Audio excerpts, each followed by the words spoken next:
Olá, seja muito bem-vinda, muito bem-vindo a mais um episódio do nosso podcast da Líder Academy. A Líder Academy é uma comunidade que compartilha experiências de liderança consciente e humanizada. E hoje estamos aqui com mais uma convidada para trocar ideia com a gente a respeito exatamente da parte de liderança humanizada, a Bruna. E antes de passar para a Bruna, eu passo para o meu querido Miguel para fazer uma breve introdução da Bruna, para que depois ela comece a falar aqui e a gente prosear bastante, né? Vamos embora. Estamos aqui também com a Eli e a Ju, né? As parceiras aqui da Leader Academy. Bruna Fesneda, Wellbeing Coordinator da BASF, também trabalha com o Elnal, tem vários papéis. Eu queria que ela contasse nada melhor do que ela para contar a trajetória dela. A gente se cruzou nesses mundos de comunidade de Wellbeing, trocando sobre temas de bem-estar no trabalho, falamos de job crafting, falamos de muitas coisas. Conheci o case que ela vai comentar, não vou dar spoilers, mas Bruna, primeira pergunta que eu quero fazer para você se apresentar, e a gente gosta de fazer uma pergunta nessa linha, é quem é você mais amplo, né? Não é o CV, não é o. Ou seja, vamos pensar no ser, já que a gente fala de bem-estar, pensar no ser integral, né? Então, quem é o ser integral, Bruna, os teus papéis hoje e contar a sinopse do filme, né? A sinopse da série pra gente aqui, pra gente entender e arrancar o papo, esse papo gostoso do nosso podcast. Maravilhoso. Primeiro, obrigada pelo convite. Estou muito, muito feliz de participar aqui com vocês desse podcast incrível.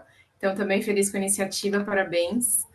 Bom, gente, eu sou a Bruna, então, olhando de um olhar mais amplo, falando da minha vida pessoal, eu sou casada há 2 anos, né? Mas eu e meu marido, a gente está junto já há 11 anos. Eu sou mãe de pet da Babalu, que é uma Bull Terrier, que eu e meu marido decidimos adotar aí no ano passado. A gente é muito feliz com ela. Ela apronta bastante, mas deixa a nossa vida mais agitada e mais feliz. Eu também amo muito meu papel de filha. Eu tenho pais maravilhosos, né, que eu valorizo demais. Família, para mim, é um pilar bem importante, bem essencial. E sou profissional da BASF hoje. Eu estou na BASF há 14 anos já. Essa empresa que eu amo muito, é maravilhosa. Eu falo que ela é um solo fértil, assim. E eu tenho uma história muito linda também para compartilhar com vocês sobre isso, né? Mas hoje eu atuo então como coordenadora de bem-estar. Estou nessa área há mais ou menos 5 anos, já vai fazer. Então, bastante tempo, muita jornada, muito aprendizado durante esse tempo.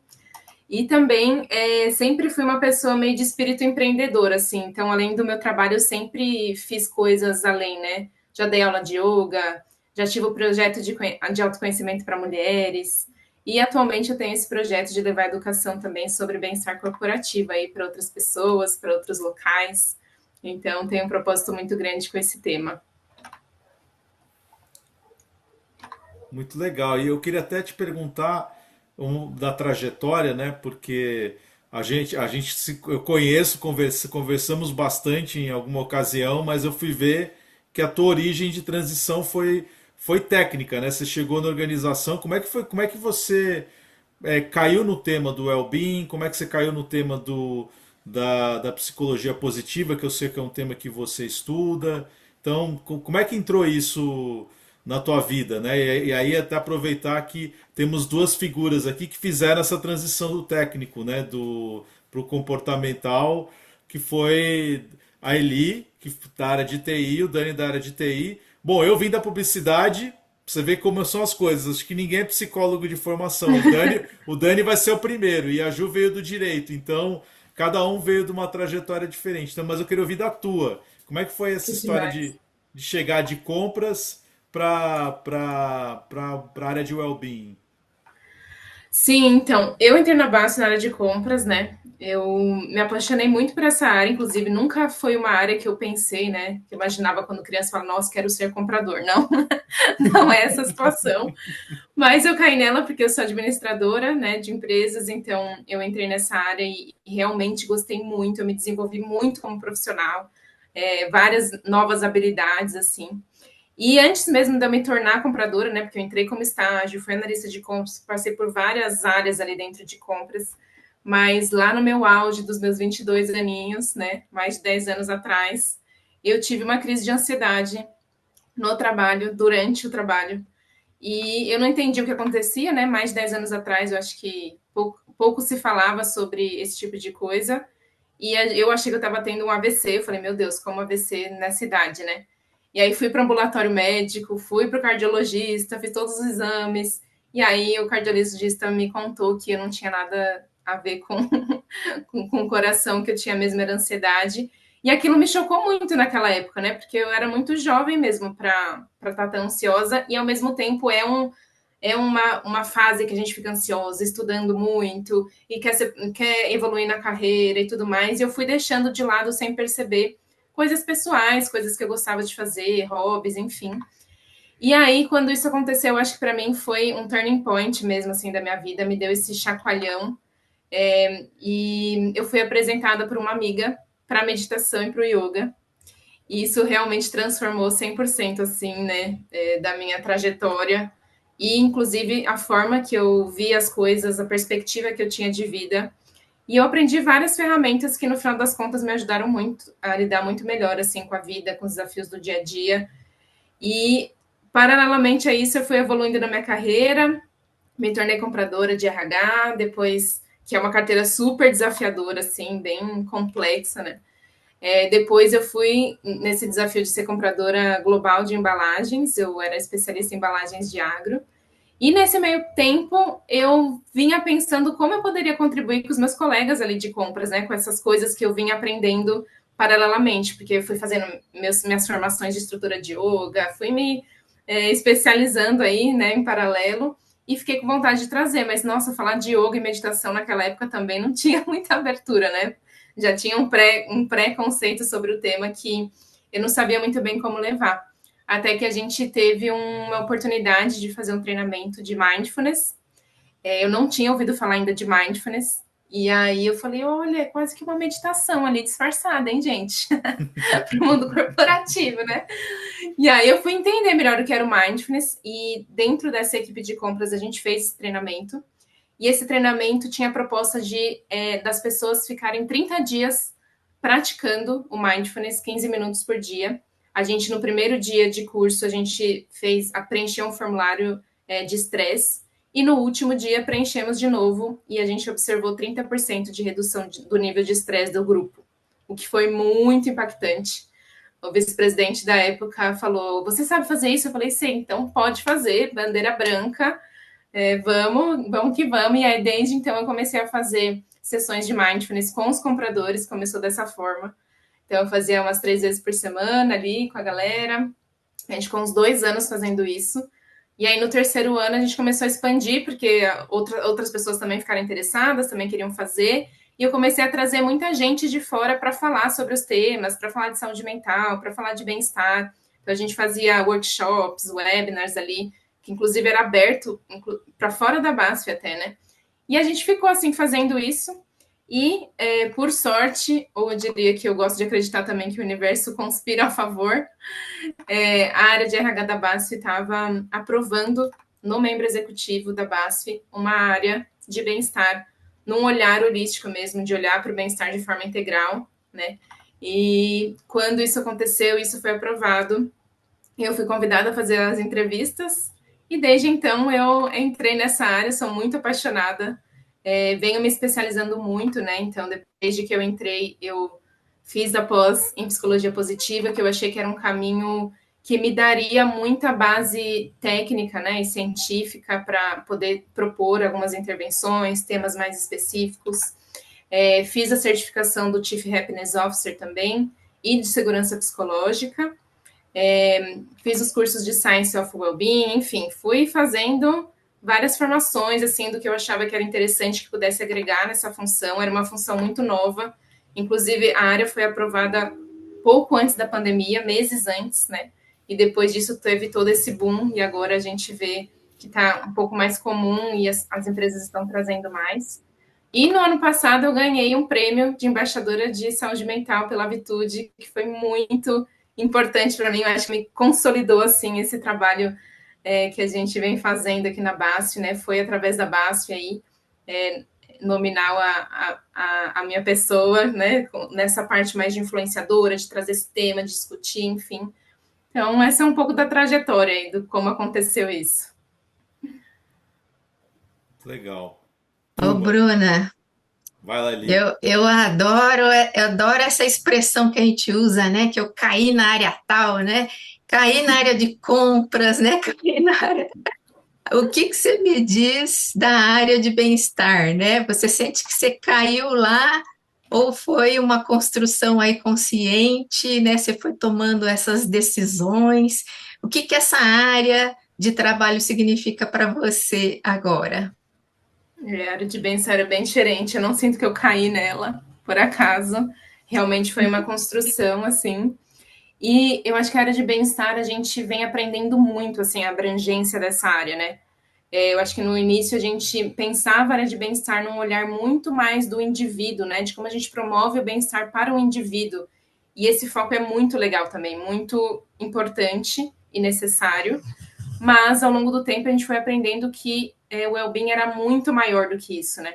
Então a gente hoje entende que existem outras esferas que a gente precisa olhar. Então hoje a gente tem um portfólio de soluções para os negócios, a gente tem um portfólio de ambientes saudáveis, como a gente cria uma cultura realmente que fortaleça e inspire esse lugar de bem-estar. E hoje a gente enxerga o bem-estar como um pilar fundamental na gestão de pessoas, né? Então a gente conseguiu chegar nesse ponto e evoluir, então tudo conecta e tem muito ainda para a gente navegar também para frente, assim, né? Eu acho que a gente vem aprendendo muito, assim, como a gente pode conectar mais, inclusive, com outras áreas, com a área de employee experience, com a área de, né, falar de felicidade no trabalho, são outros temas que a gente está na mira também aí, que dá para trazer mais perto.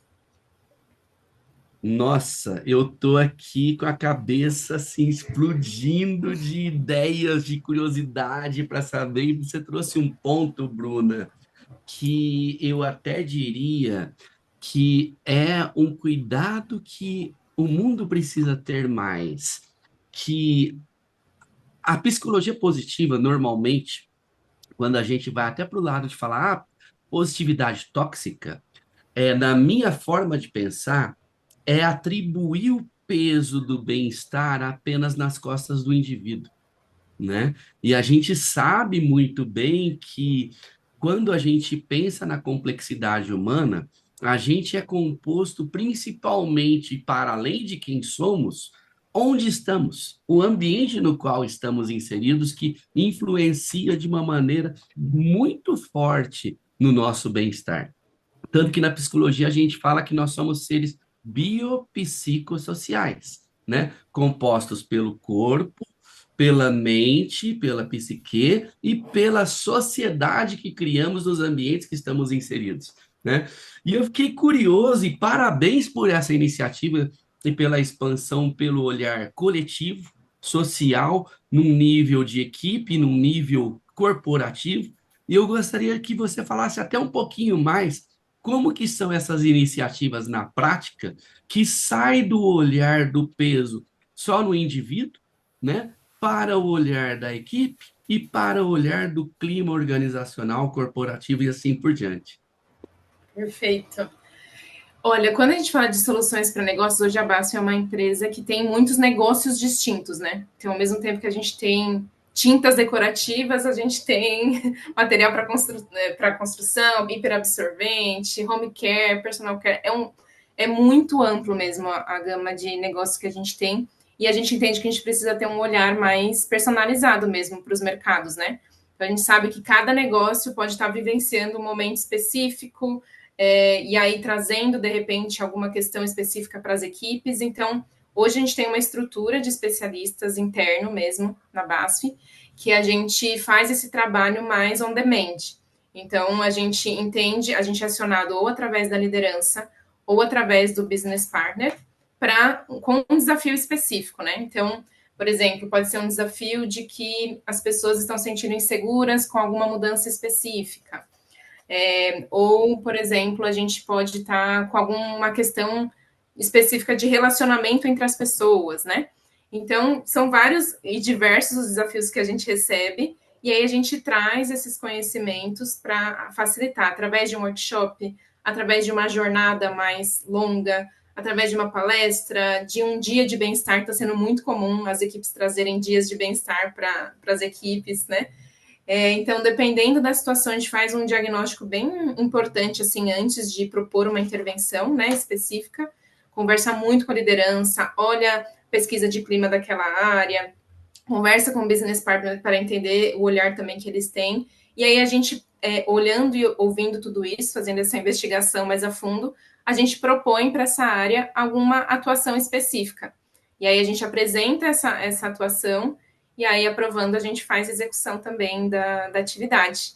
Então, muitas coisas a gente faz dentro de casa, internamente, e algumas oportunidades a gente também traz consultorias de fora, que a gente tem parceria, né, que a gente conhece, que pode ajudar a gente com algum desafio específico, algum conhecimento mais aprofundado, uma dinâmica, né, específica. O Miguel, por exemplo, já fez trabalhos com a gente de job crafting, enfim, várias outras coisas que a gente pode trazer, às vezes de forma mais lúdica, para a gente conseguir trazer esse aprendizado para as pessoas envolvidas, né? Então, a gente pensa muito em qual vai ser a experiência, como eu faço as pessoas ali naquele grupo vivenciarem de fato aquilo, e a gente conseguir fazer um tracking aí da modificação desse clima ou daquele desafio específico, né?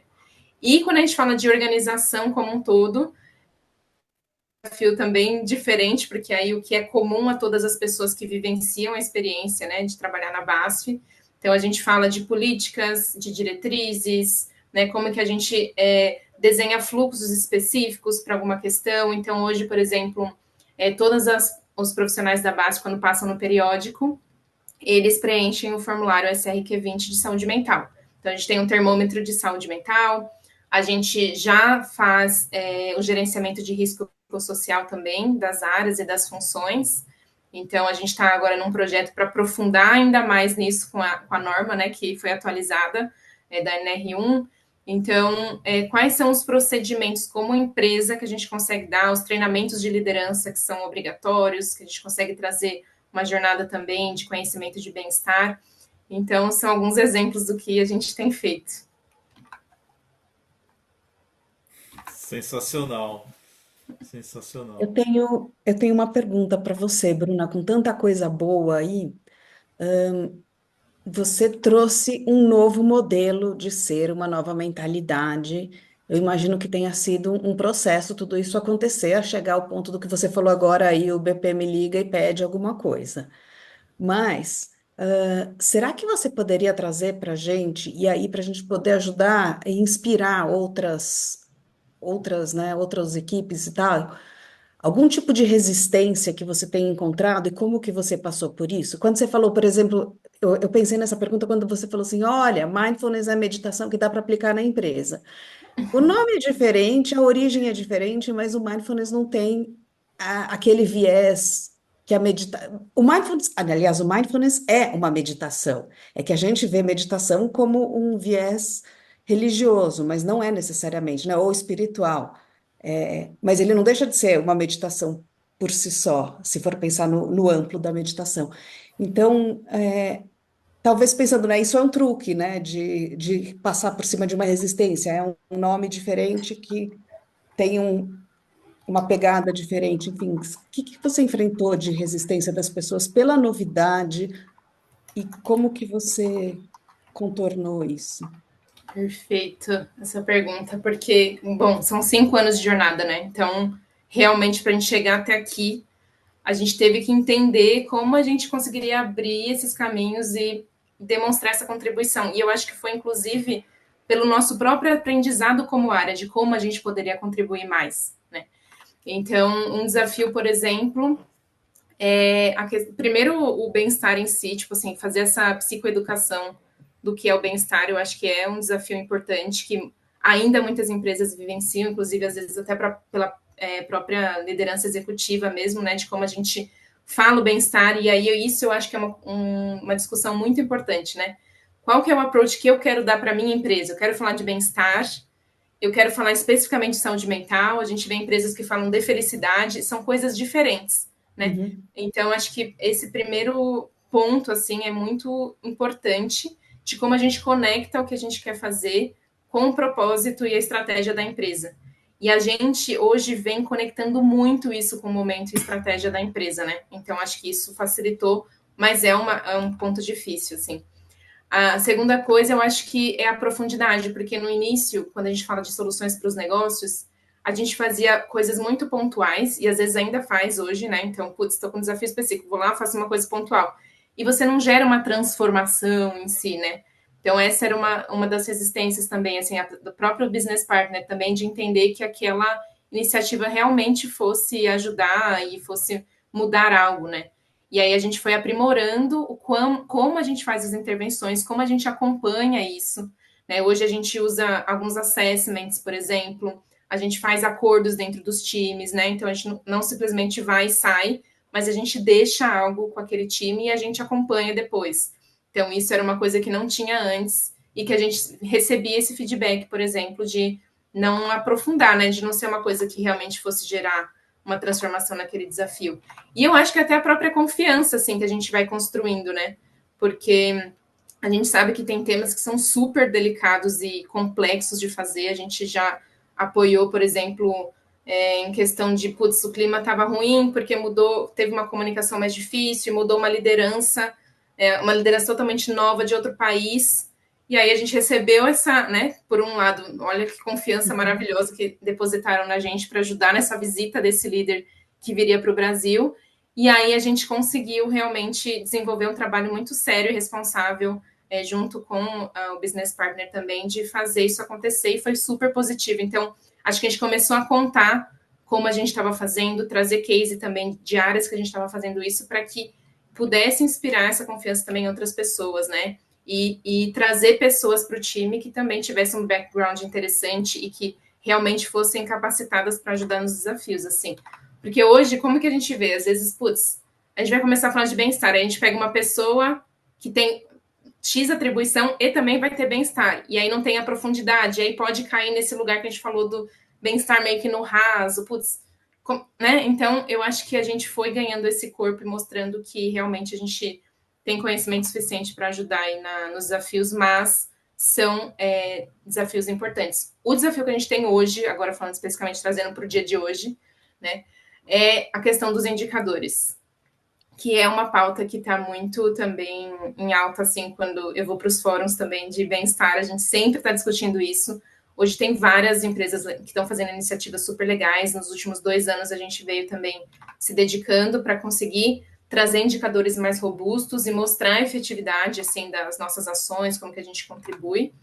Então, isso também, diferente de uma área técnica, né? A gente estava falando de compras. Compras é muito fácil de mostrar. Eu vou mostrar a economia que eu tive, o saving que eu tive para aquele negócio e pronto. Agora, como que eu mostro o bem-estar, né? Não é só o engajamento das pessoas. Como que eu mostro, às vezes, o impacto numa redução de turnover, às vezes, o impacto na própria assistência médica. Então, a gente vem estudando isso, acompanhando algumas correlações específicas já nesses 2 anos. E esperamos muito em breve conseguir confirmar algumas hipóteses que a gente tem aí da área também. E Mas esse hoje ainda é um desafio, tá? isso é muito legal porque eu ia justamente nessa linha, né? Porque eu lembro que de umas coisas que a gente conversou e que eu vi, você trouxe uma premissa de começar com alguns indicadores, algumas métricas, algumas hipóteses. Nesse sentido, que coisas vocês já estão experimentando medir? Porque isso é importante, né? Ter os dados. E uma coisa que eu gostei também do que você apresentou numa ocasião foi aquela visão bem holística, assim, bem ampla, né? Do que é. Tinha um núcleo, né? Tinha um gráfico concêntrico que eu achei muito legal de mostrar. A gente começa aqui, vai por aqui, o que a gente aborda, né? Então, não sei se você lembra do que eu estou falando, é nessa linha. Eu queria saber dos indicadores e dessa visão dos pilares que tem, né, da área, como é que vocês estão desenhando isso, né? Porque me chamou muita atenção porque estava super bem apresentado, bem consolidado, né? Como a visão que vocês têm de futuro da área, né? Eu achei super legal isso. Sim, a gente tem alguns indicadores que a gente reporta especificamente no nosso board também, né? Então, um deles é o nível de depressão e ansiedade. Então, a gente consegue verificar as pessoas que entram na linha de cuidado, por exemplo, das plataformas que a gente tem de cuidado, da linha de cuidado específica de profissionais. a gente consegue, dentro da plataforma, tem esse assessment para as pessoas que estão em tratamento, e a gente consegue ver a efetividade desse tratamento, né? Como a pessoa começou e como ela vem evoluindo no tratamento, e a gente viu uma redução aí de mais ou menos 10 pontos percentuais aí das pessoas que entraram nessa linha de cuidado. Esse é um indicador muito importante que a gente acompanha, né? E também esses indicadores que eu falei para vocês de termômetro, do risco psicossocial, sempre vai ter um fluxo de cuidado no final que a gente consegue acompanhar e medir a evolução. Então, até dando esse exemplo do risco psicossocial, hoje a gente tem ergonomistas que atuam dentro da área do departamento médico, né? E eles fazem essa investigação, entrevistas uma pessoa por uma ali, então é um trabalho bem minucioso mesmo. E quando a gente identifica algum alerta específico, a gente entende se é o alerta de uma pessoa específica, se é de uma área específica, né? A gente tenta investigar um pouco melhor e se gera um plano de ação mesmo, que as áreas ficam responsáveis por fazer, inclusive a própria liderança, para a gente conseguir minimizar esse risco até eliminar, né? Se for possível. Então, são alguns acompanhamentos que a gente consegue fazer mais táticos assim e que vem gerando resultado legal. E aí os demais indicadores são mais de engajamento mesmo, como quantas pessoas vêm entrando nas plataformas ou nos programas que a gente oferece, como esse comportamento vem flutuando, né? E aí a gente sempre está nesse olhar de revisar os programas, precisa melhorar alguma coisa, precisa descontinuar outra, né? E investigando mesmo. Muito legal. Estão usando algum indicador da PP ou estudando alguma coisa? Namorando algum indicador da PP, alguma escala lá? Olha, eu já fiz a gente fez um programa que chama Movimentaí. Foi para um site específico que queria trabalhar o índice de obesidade do site ali e ajudar as pessoas mais na questão do bem-estar físico, né? E a gente incluiu o índice de engajamento da psicologia positiva, que aquele não é um engajamento, né? É um engajamento que o contrário do burnout, digamos assim. Uhum. Para a gente medir se essas ações da atividade física também estavam ajudando a pessoa a melhorar o bem-estar e o engajamento no trabalho. E a gente viu correlação positiva com isso, foi muito legal de observar. E estamos com um piloto agora numa unidade nossa também, da Bahia, que a gente vai fazer um mapeamento mais aprofundado mesmo de saúde mental, que a gente vai olhar várias esferas, assim, tanto o RUCOL, olhando para o bem-estar integral, quanto temas de trabalho, né, saúde mental no trabalho e saúde mental do indivíduo mesmo. Então, olhando sempre para todas essas esferas para a gente entender como a gente pode contribuir e apoiar o colaborador, né? Excelente. Excelente. E você comentou a questão da liderança, né? E isso é uma coisa que a gente sempre traz, né? Porque a gente fala muito de liderança humanizada, o Dani trouxe uma coisa importante, você também, a questão do indivíduo, né? E a gente às vezes coloca nas costas do líder o papel, né? Foi legal, pior que do indivíduo, né? Foi o líder tem que promover o bem-estar das pessoas, né? Então, queria entender como é que vocês estão trabalhando com as lideranças para multiplicar, mas também não deixando, olha, você é o responsável pelo bem-estar da sua equipe, o único responsável, que é uma coisa que a gente sente também que acaba sendo um erro de pontaria, né? Na hora de colocar trabalho de bem-estar, né? Então, queria entender que iniciativas vocês estão fazendo com a liderança para multiplicar isso, se vocês têm embaixadores para multiplicar os temas, além da equipe que vocês têm. Uhum. Sim, a gente treinou mais de 1.000 pessoas esse ano em primeiros socorros psicológicos, que é um tema que a gente quer, inclusive ano que vem, consolidar com certificado mesmo as pessoas que poderiam ser nossas brigadistas ali, de todas as plantas, né, nossos embaixadores ali, para poder trazer mais um ponto de apoio mais local mesmo, né, físico, presencial ali nas unidades. Isso é uma coisa que a gente tem feito. E treinando, inclusive, o próprio líder também para identificar sinais, às vezes, de adoecimento mental, emocional. E aí E é muito interessante quando a gente trabalha o líder mesmo, porque eu acho que quando a gente traz uma fala de que putz, você não é o único responsável, a gente tira um peso dos ombros que realmente o líder ele assume esse lugar às vezes e não sabe muito bem como lidar, né, com aquela questão e nem como acolher às vezes uma situação super complexa que pode ser apresentada para ele, né? Por isso que eu comentei que a gente vem desenhando fluxos e políticas mesmo para ajudar e guiar os líderes o que eu tenho que fazer quando acontece tal situação, para onde eu preciso direcionar, qual vai ser a linha de cuidado, né, e tudo mais. Mas óbvio que o líder tem uma responsabilidade muito grande, a gente entende que existe isso, porque ele, no final das contas, é o que multiplica a cultura, né, é a pessoa que vai estar ali, é a maior inspiração de um colaborador, né, como o líder age, e eu acho que o líder diz muito sobre a empresa também, então acho que a gente coloca essa consciência na liderança, mas toda vez que a gente faz um trabalho com o líder, a gente primeiro faz um trabalho do cuidar de quem cuida. A gente nunca chega com essa é a sua responsabilidade, a gente sempre chega, peraí, líder, você é um ser humano também, vamos cuidar de você primeiro, como que está o seu bem-estar, né? Então a gente faz é uma prática nossa mesmo, assim, fazer esse acolhimento inicial, fazer uma roda de conversa, entender como eles estão, fazer um letramento na saúde emocional também, de como fazer uma autorregulação emocional e tudo mais. Então, a gente tem esse cuidado aí com a liderança. E aí, sim, numa segunda fase, também embarcar ele nesse papel, na responsabilidade, com a responsabilidade que ele tem como líder, né? Então, é isso. E eu acho que um tema que a gente está trabalhando muito forte com os líderes é segurança psicológica. Isso vem sendo muito forte aqui e vai continuar sendo para o ano que vem também. Acho que já faz uns 2 anos que a gente está falando disso, mas agora a gente fechou um framework de como a gente vai atuar com esse tema dentro dos negócios, dentro das equipes. E o primeiro lugar é falar com a liderança mesmo, né? Embarcar a liderança nesse tema, entender como eles estão se sentindo psicologicamente seguros ou não dentro das equipes de liderança. Então, a gente sempre traz primeiro um olhar para esse líder, esse cuidado, esse olhar e como ele vem se sentindo, para aí sim, quando ele sentir que ele tem um ambiente psicologicamente seguro também, ele vai desdobrar isso para as equipes e aí a gente chega na equipe lá no final, depois que a gente trabalha a liderança. Então, esses são os principais approaches aí que a gente está tendo com a liderança. Bruna, em cada fala sua aqui, me dá até vontade de trabalhar na BASF. Verdade, te juro, porque você traz elementos aí que, da minha perspectiva, como a pessoa que estuda, aplica na vida pessoal, treina outras pessoas, exatamente nessas coisas, meu Deus, é uma estrutura, é um jeito de fazer que é inspirador mesmo, é um benchmark a ser compartilhado com o mundo, eu diria, né?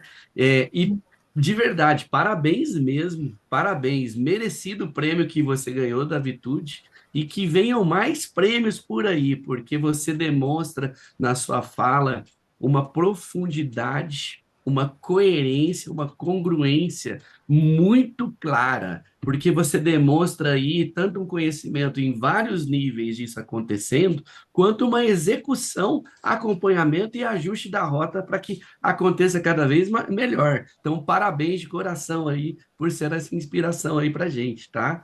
E eu te faço uma pergunta em cima disso. O que você sugeriria para quem está num papel de RH em outras empresas que ainda não implementaram nenhuma iniciativa que é esse olhar para o bem-estar? Eu adorei que você trouxe a diferenciação e que existe mesmo. Uma coisa é departamento de saúde mental, outra coisa é departamento de bem-estar, outra coisa é departamento de felicidade e por aí vai, né? Porque antes de se fazer qualquer coisa, é mais importante a gente definir o que é para que se possa fazer do jeito correto e coerente. Como que você sugeriria para que empresas que ainda não entraram na onda do cuidado do colaborador, né, para dar um employee experience melhor aí, né, para que desperte no board, desperte nos VPs, na diretoria, esse olhar de que vale a pena fazer isso? Que dica que você daria, que sugestão que você daria? Boa. Primeiro, obrigada pelo reconhecimento aí, Daniel. É um trabalho realmente, a gente fala que é de pouquinho em pouquinho, mas quando a gente olha para trás, a gente fala, putz, a gente fez tudo isso. E queria estender esse parabéns para a equipe toda também de bem-estar, né, para minha gerente, enfim, que a gente vem abrindo aí esses caminhos com muita competência. Eu acho que todo mundo que está ali no time faz parte dessa construção mesmo, né? Eu acho que, assim, como primeiro passo, eu voltaria para esse lugar de, putz, vamos definir o que a gente quer falar, entender bem com o momento que a empresa está. Eu acho que hoje saúde mental tem um apelo muito forte, porque é urgente, é para ontem, é tema de ESG, inclusive. Eu acho que tem uma iniciativa da Pacto Global que se chama Mente em Foco, que é uma super iniciativa para quem quer começar, e não só para quem quer começar, né? Para todas as empresas, na verdade. E ali, qual que eu acho que é uma coisa legal, né? Ali você consegue ter. Se você, eles trabalham dentro da ODS 3, né? De saúde e bem-estar. E se a empresa ela tem esse lugar de responsabilidade social e sustentabilidade, eu acho que pode ser um super caminho. E você não precisa necessariamente já ter uma iniciativa de bem-estar para fazer parte desse compromisso. Então, justamente dentro desse grupo que você entra, você tem acesso a um ecossistema de pessoas, empresas que já estão atuando com esse tema, para te ajudar, inclusive, a estruturar esse programa dentro da empresa. Então, putz, essa eu acho que é uma dica de ouro, assim, que eu conheci esse ano. A gente está para assinar aí a carta também para ser uma empresa aí com compromisso do Mente em Foco. E acho que eles têm vários programas, inclusive gratuitos, que ajudam as empresas também a migrar e trazer isso, tá? Então, acho que esse é uma dica que eu queria trazer, que não podia passar em branco. Mas também, quando a gente fala de bem-estar, o mundo ideal seria a gente ter um assessment, entender a nossa população, como que as pessoas estão de fato em bem-estar, ou saúde mental, ou felicidade, o que seja, né? Isso é uma das coisas mais complexas, assim, de fazer, né? De a gente conseguir realmente colocar. Então, acho que uma dica seria o que tem de pesquisa já na empresa. De repente, você não vai conseguir fazer uma pesquisa agora, mas coletar o que já tem para entender sinais. E aí, eu acho que é uma conversa mais abrangente. A gente fala que bem-estar aqui na base, a gente vê como um ecossistema. Apesar da gente ter uma área que é catalisadora do bem-estar, ela só funciona com o ecossistema, então eu preciso estar junto de outras áreas aliadas, eu identificaria quais são essas áreas aliadas também, para eu identificar qual é a fragilidade, digamos assim, da minha organização nesse momento. Então, putz, pesquisa de clima mostrou tal ponto ali de dificuldade. Turnover, como que tá? Afastamento, como que tá? Eu tentaria trazer esse olhar mais abrangente da organização para eu conseguir desenvolver um storytelling aí para a liderança mesmo, e, se for possível, juntar aí com alguma estratégia. Todo mundo tem um valor que fala ali de people, então encaixa nesse valor de people, né? E conhece qual que é a população, para você ter uma consistência mesmo na proposta que você vai fazer, né? Então, acho que esse caminho, com certeza, já dá muito elemento. Só da gente fazer essa investigação, porque às vezes esses indicadores eles ficam espalhados, né? O pessoal de saúde tem lá o indicador dele, o pessoal ali de talent tem o deles, diversidade tem o deles. Então, se a gente conseguir unir e ter um olhar mais amplo, né, e propor algo em cima disso, putz, ó, gente, com esse assunto, então, acho que o foco tem que ser em saúde mental. Ah, não, aqui a gente pode fazer uma jornada mais de employee experience, ou falar mais de felicidade, né, dependendo da meu público também, qual é a geração que tem na empresa. Então, acho que não tem uma receita de bolo mesmo, mas acho que conhecer a população e os indicadores que você tem na mão já ajudam demais. E top, Boa. e Ô, top. Bruna, eu queria te perguntar se você pode falar para a gente um exemplo de uma ação que vocês implementaram a partir de alguma pesquisa, algum diagnóstico que vocês tenham feito, né, numa área ou na empresa inteira, né, não sei, mas um exemplo de coisas implementadas em prol do bem-estar. De um indicador específico que a gente olhou. Isso. Uma ação, né, que vocês implementaram por conta de um indicador que vocês mediram. Se você puder trazer um exemplo. Boa. Deixa eu pensar aqui. Eu brinco aqui, tipo assim, a gente teve a sorte na base de criar a área sem identificar a dor, digamos assim. Tipo assim, a gente não tinha um Uhum. objetivo para atacar nítido, assim, sabe? Mas a Ah, gente, por isso que a gente estruturou. Mas o que a gente, eu acho que a questão dos apoios psicológicos, eu acho que é uma coisa que as pessoas vinham pedindo também, né, para ter acesso. Eu acho que a gente tem uma população muito diversa hoje. Hoje, 50% da nossa população é público de fábrica, né, operação, e a gente sabe a dificuldade que a gente tem de acesso a esses profissionais, né? Então, eu acho que a gente ter trazido, e aí esse ano a gente ampliou as sessões para 4 sessões por mês, gratuitamente, de forma confidencial. Eu acho que isso ter feito um boom bem legal, assim, de a gente ver o impacto e os comentários positivos das pessoas. E aí, esses on-demands que a gente faz o tempo todo, né? Então, dependendo da questão específica, a gente implementa algo para aquela área ou traz um conteúdo específico. Mas acho que esse ganho dos canais e dos programas que a gente tem são muito legais. A gente tem Reiki, a gente criou hoje todos os espaços, fábricas e escritórios da BASF na América do Sul existe um espaço de bem-estar, que também é uma coisa que a gente queria, depois de tanto trabalhar, né, o tema, firmar também como uma cultura, são os espaços de bem-estar, e as pessoas usam muito, assim, a gente tem as salas de descanso, a gente tem espaços de descontração, e hoje também a gente tem salas de lactância em todos os espaços da BASF. E uma coisa que eu queria contar aqui, que é um brilho nos olhos nossos, né? E isso foi bem liderado pela minha líder, a Camila, foi que, não sei se vocês sabem, mas os outros países da América do Sul, muitos deles têm uma licença maternidade de 30, 40, 50, 60 dias. E é muito pouco, né? E aí, ela, junto com a área de saúde, eles fizeram um super business case para a gente aprovar o aumento desses dias para os outros países, com uma deliberalidade da BASF mesmo, né? E aí, eles chegaram nesse fórum com o board da BASF e nem precisou apresentar o business case. Tipo, todo mundo entendeu de cara a necessidade disso, e hoje a gente tem para todos os países 120 dias de licença maternidade e 20 dias de licença paternidade. Então, essa acho que foi uma conquista, assim, maravilhosa, muito emocionante, que a gente já viu o impacto nas pessoas, nas mamães também, né? Acho que é um bom exemplo. Maravilhoso, excelente exemplo. Não, demais. Excelentes exemplos, aliás, né? Coisas lindas. Olha só, a gente está quase caminhando aqui para os finalmente, e essa prosa aqui, por mim, demoraria muito mais tempo, sem sombra de dúvidas. Eu gostaria de saber de ti, Bruna, como que você faz para se atualizar? Onde você busca conhecimento? Se você lê, se você ouve podcast, se tem alguém que você se inspira para fazer essa curadoria, se é troca de ideias com pessoas que estão em outras empresas, como que é? Abre sua caixa de ferramenta aí para a gente também contigo, por favor. Amo. Gente, eu sou uma pessoa, assim, eu gosto muito de ir nos congressos. Eu tô sempre ligada nos congressos que tem. Eu acho que os congressos têm trazido muita informação, conteúdo super legal. Acho que hoje o congresso vale como um curso, os congressos, né, valem como um curso mesmo.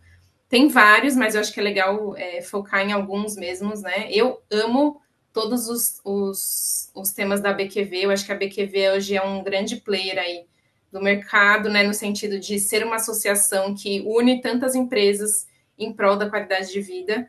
Então, hoje a BASF também é uma associada da BQV e a gente tem acompanhado muito os treinamentos que eles dão, né, os encontros que eles fazem. Tem um grupo de benchmarking, sim, a gente inclusive tem um grupão no WhatsApp com várias empresas, que toda vez que eu conheço uma empresa nova eu coloco lá e a gente faz trocas, a gente está tentando se encontrar pelo menos uma vez no mês aí para trocar entre nós. Cursos é comigo, eu sou a pessoa Maria Cursinho mesmo, eu adoro fazer. Então, eu estou sempre me atualizando também com alguns institutos que eu gosto bastante. E uma coisa que eu ia falar, o que era? Pessoas que me inspiram, assim. Eu faço questão de estar muito próximo de algumas pessoas que estão trazendo esse nível acadêmico mesmo das coisas também, sabe? Que eu acho que isso aproximar o acadêmico da organização, acho que é um feito necessário, né, para a gente conseguir colocar em prática algumas coisas. Então, por isso que eu comecei falando que eu amei conhecer o Miguel, porque ele tem uma fonte de conhecimento, assim, eu falei, putz, preciso estar mais perto, né?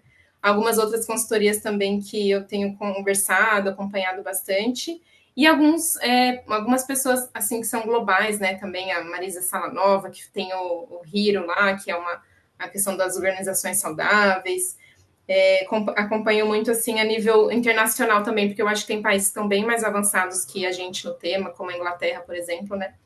Então, fico assim, caçando os novos artigos, vendo notícias e tentando entender as tendências também, né? O que está sendo feito no outro canto do mundo, né? Aquela licença da infelicidade da China. Então, tipo, fico caçando aqui as informações para entender aí para onde a gente está indo. É muito E leio legal. bastante também, tá? Leio bastante também.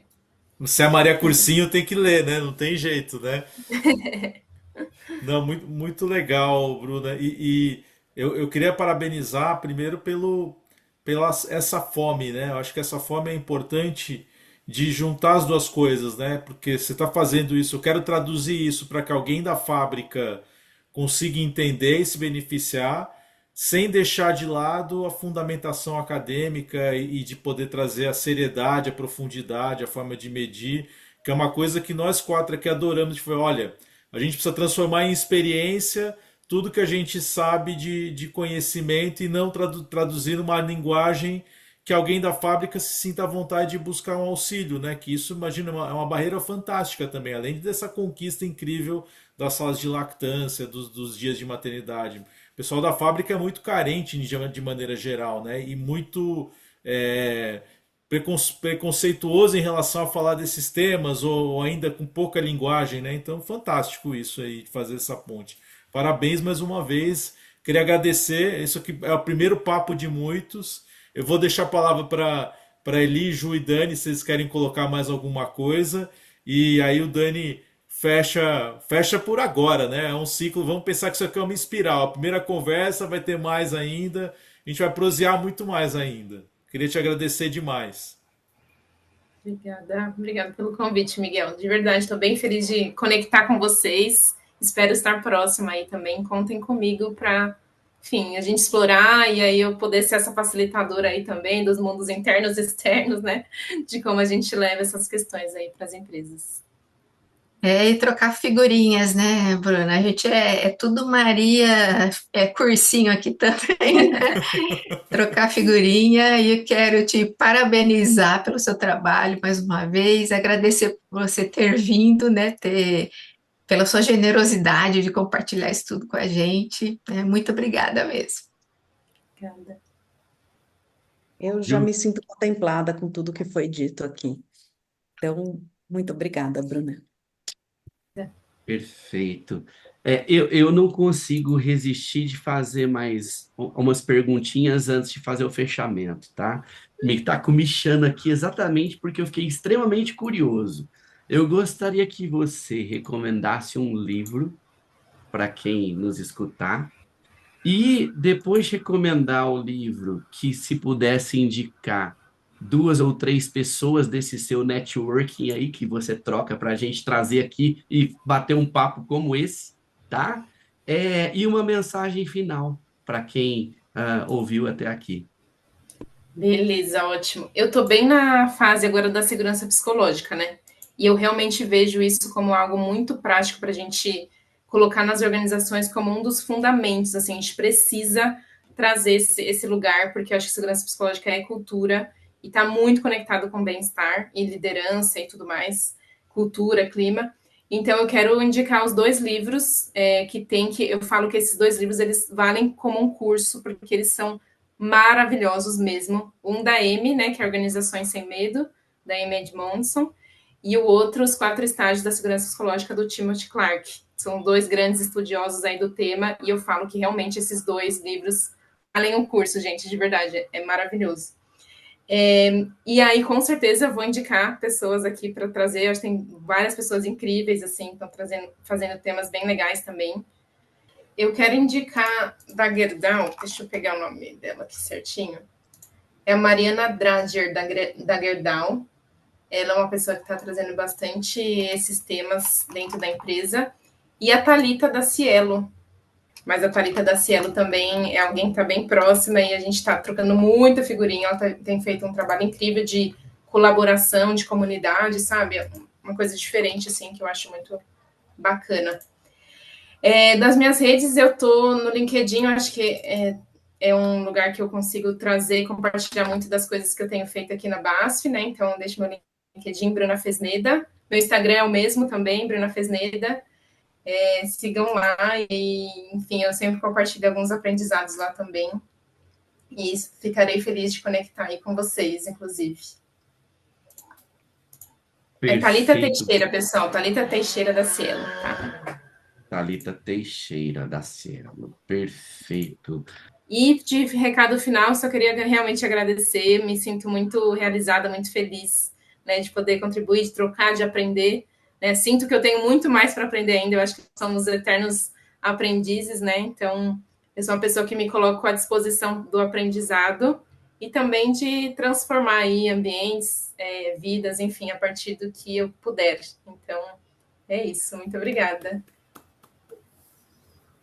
Bruna, mais uma vez, grato demais por você ter passado esse tempo conosco, por sua generosidade em compartilhar tanta coisa rica, né? Eu tenho certeza que quem escutou até aqui, tem aí vários insights, várias ideias de tudo que você compartilhou.